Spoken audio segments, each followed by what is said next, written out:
नमस्कार। एक बार फिर से बहुत बहुत स्वागत है आप सभी का परीक्षा वर्ल्ड के इस यूट्यूब चैनल में। जैसा कि आप सभी को बेसब्री से इंतजार था इस टॉपिक का, भारतीय इतिहास के राजपूत काल का। जी हाँ, बहुत से लोगों ने हमें कमेंट किया था कि सर यह जो टॉपिक है राजपूत काल का उसको हमें पढ़ा दीजिए। तो आज फाइनली हम इस टॉपिक को कवर करेंगे।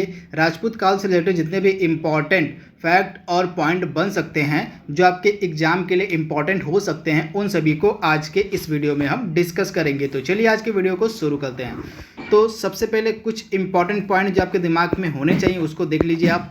तो राजपूताना यानी कि राजपूतों पर जो विजय का जो श्रेय है अलाउद्दीन खिलजी को दिया था, यानी कि जो अलाउद्दीन खिलजी था वह पहला शासक बना था जिसने राजपूतों पर विजय प्राप्त की थी। आपको पता होगा 1301 ईस्वी में रणथंभौर के एक शासक थे हमीर देव। इनका नाम आपके लिए इंपॉर्टेंट है। रणथंभौर के एक शासक थे हमीर देव, इनका नाम था। और इनको 1301 ईस्वी में जो है अलाउद्दीन खिलजी ने पराजित किया था। तो इसे आप ध्यान दीजिएगा। तथा यहाँ पे अमीर खुसरो जो था दरबारी कवि था अलाउद्दीन खिलजी का, आप ध्यान दीजिएगा। अलाउद्दीन खिलजी का जो दरबारी कवि था वह था अमीर खुसरो। तथा अमीर खुसरो ने जो है रणथंभौर में जौहर प्रथा का वर्णन किया था। तो फैक्ट भी आप याद रखिएगा। इसके बाद रणथंभौर के शासक को पराजित करने के बाद जो अलाउद्दीन खिलजी था उसने 1303 ईस्वी में चित्तौड़ के शासक किसको, तो रतन सिंह को भी पराजित किया था। तो इसे भी आप याद रखिएगा। 1303 ईस्वी में चित्तौड़ के शासक रतन सिंह को भी जो है पराजित किया था अलाउद्दीन खिलजी ने। तो इसे भी आप याद रखिएगा। तथा चित्तौड़ को जीतने के बाद जो अलाउद्दीन खिलजी इसने जो है यहाँ का जो शासन था चित्तौड़ का जो शासन वह खिज्र खां को सौंप कर चला गया। जिससे भी आप याद रखिएगा। चित्तौड़ को जीतने के बाद जो अलाउद्दीन खिलजी था उसने यहाँ का जो शासन है वह खिज्र खां को दे दिया। तो इसे भी आप याद रखिएगा। तथा जो खिज्र खां था उसने यहाँ पर खिजराबाद की स्थापना की थी। तो ये फैक्ट आपके दिमाग में होने चाहिए। यहाँ से आपके एग्जाम में डेफिनेटली प्रश्न पूछा जाएगा। मैं एक बार फिर से रिपीट कर देता हूँ। जो अलाउद्दीन खिलजी था उसने आपका 1301 ईस्वी में रणथंभौर के शासक हमीर देव को पराजित किया था। इसके बाद 1303 ईस्वी में, यहाँ पे 1301 होगा, 1301 ईस्वी में रणथंभौर के शासक हमीर देव को पराजित किया था। उसके बाद चित्तौड़ के शासक रतन सिंह को 1303 ईस्वी में पराजित किया था अलाउद्दीन खिलजी ने। तो इसे भी आप याद रखिएगा। तथा चित्तौड़ को जीतने के बाद अलाउद्दीन खिलजी ने इसको सौंप दिया था चित्तौड़ को, किसको, तो खिज्र खां के हाथों में। तो इसे भी आप ध्यान दीजिएगा। तथा जो खिज्र खां था इसने चित्तौड़ में खिजराबाद की स्थापना की थी। तो ये फैक्ट आपके लिए इम्पॉर्टेंट है। अब हम राजपूत काल के दो इम्पॉर्टेंट और राज्यों के बारे में बात करेंगे। एक मेवाड़ था, तो मेवाड़ के बारे में सबसे पहले डिस्कस कर लेते हैं। तो मेवाड़ के कुछ इंपॉर्टेंट फैक्ट जो आपके दिमाग में होने चाहिए। और मेवाड़ का जो संस्थापक है यह गहलोत वंश के बप्पा रावल को माना जाता है। आप ध्यान दीजिएगा। मेवाड़ का संस्थापक गहलोत वंश के बप्पा रावत को माना जाता है। इसके बाद बप्पा रावत का मूल नाम कालभोज था। आप ध्यान दीजिएगा। जो मेवाड़ का संस्थापक था बप्पा रावल, इसका मूल नाम था कालभोज। चित्तौड़ पर गोहिलोत वंश का शासन राणा रतन सिंह के समय तक था। इसे भी आप ध्यान दीजिएगा। इसके बाद खिलजी वंश के पतन के बाद मेवाड़ यशस्वी रतन सिंह के योग पुत्र राणा हमीर देव के कुशल नेतृत्व में स्वतंत्र हुआ। उसने चित्तौड़ को अपनी राजधानी बनाया तथा सिसोदिया वंश की नींव डाली और 1318 से 1364 ईस्वी तक शासन किया। तो फैक्ट आपको याद रखना है।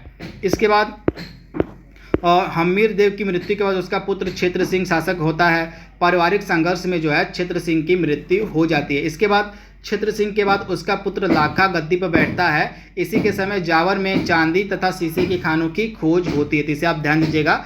क्षेत्र सिंह के बाद उसका पुत्र लाखा जो है गद्दी पर बैठता तथा इसी के समय जावर में चांदी तथा शीशे की खानों की खोज की जाती। इसके बाद जो लाखा का बड़ा भाई था राणा चूड़ा, उसको जो है राजस्थान का भीष्म पितामह कहा जाता था। आप ध्यान दीजिएगा। जो है राणा चूड़ा को राजस्थान का भीष्म पितामह कहा जाता था। फैक्ट आप ध्यान दीजिएगा।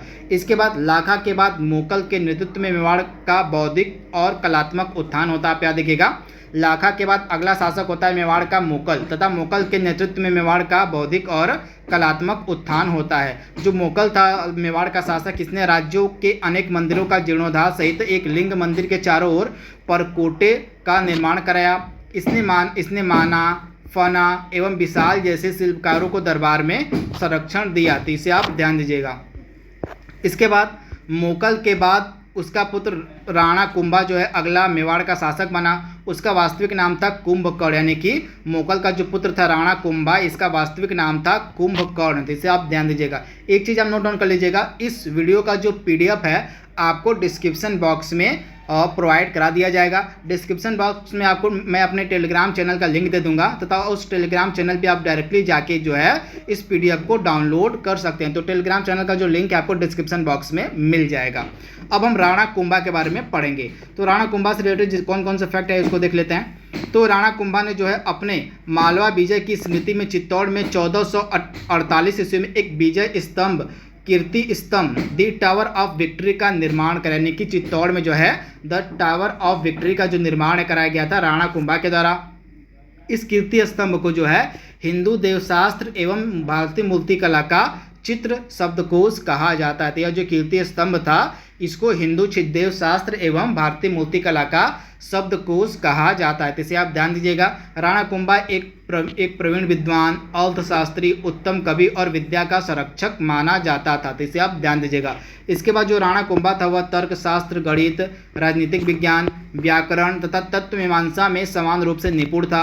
राणा कुंभा ने गीत गोविंद पर रसिक प्रिय नामक टीका तथा एक लिंग महामात्य नामक ग्रंथ का अंतिम भाग की रचना भी की। इसे आप याद रखिएगा। जो राणा कुंभा था इसने गीत गोविंद पर रसिक प्रिय नामक टीका का तथा एक लिंग महामात्य नामक ग्रंथ का के अंतिम भाग की रचना जो है राणा कुंभा के द्वारा ही की गई थी। इसके बाद जो राणा कुंभा था संगीत का अच्छा ज्ञाता था। उसने संगीत राज, संगीत मीमांसा, सूत प्रबंध और संगीत रत्नाकर जैसे संगीत पर आधारित ग्रंथों की रचना की। वह एक कुशल वीणा वादक भी था। तो इसे आप ध्यान दीजिएगा। ये सभी फैक्ट राणा कुंभा से रिलेटेड है जो आपके एग्जाम में डायरेक्टली पूछे जाएंगे।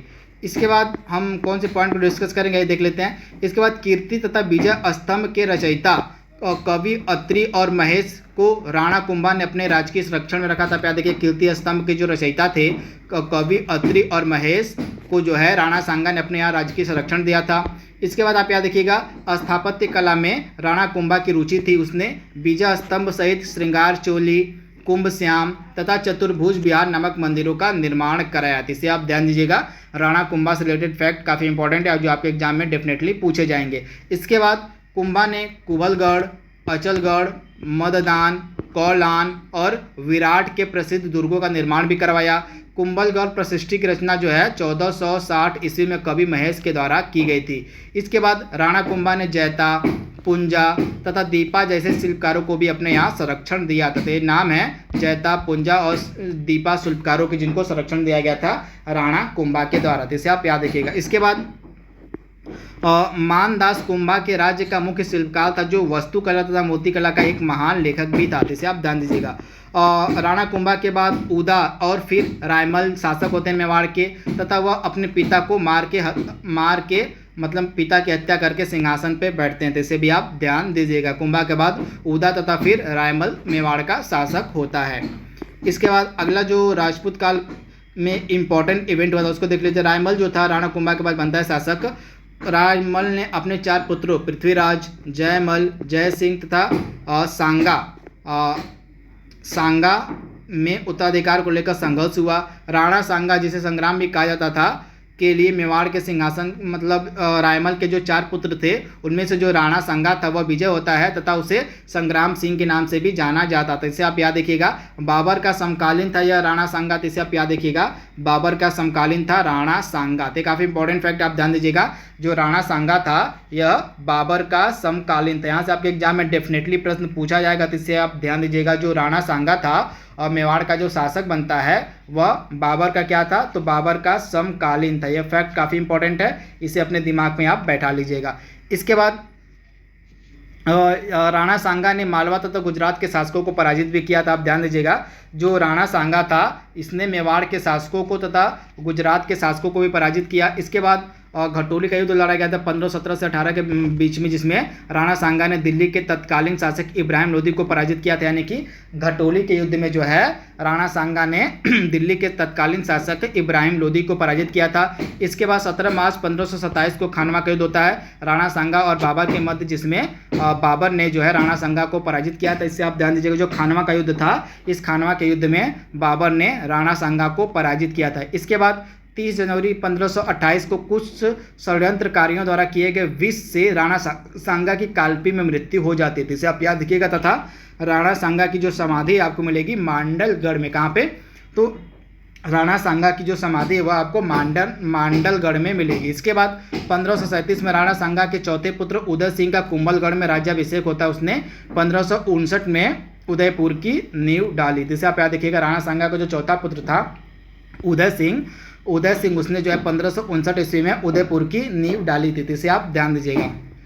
इसके बाद अगला इंपॉर्टेंट राज्य आता है राजपूत काल का मारवाड़। तो इसके बारे में ये देख लेते हैं। तो मारवाड़ के राठौर वंश का संस्थापक सिहा को माना जाता है। आप ध्यान दीजिएगा, मारवाड़ के राठौर वंश का जो संस्थापक था वो सिहा को माना जाता है। राणा चूड़ा के समय मारवाड़ राज्य को प्रसिद्धि प्राप्त होती है। इसके बाद राणा चूड़ा के उत्तराधिकारी जोधा ने आधुनिक जोधापुर नगर की स्थापना की, यानी कि राणा चूड़ा का जो उत्तराधिकारी था जोधा, उसने आधुनिक जोधापुर नगर की स्थापना की। इसके बाद राव जोधा के प्रतिभाशाली पुत्रों में एक राव बीका था, जिसने बीकानेर नगर का निर्माण करवाया। इसे आप याद रखिएगा, राव जोधा का जो पुत्र था राव बीका, इसने बीकानेर नगर की स्थापना करवाई 1404 में।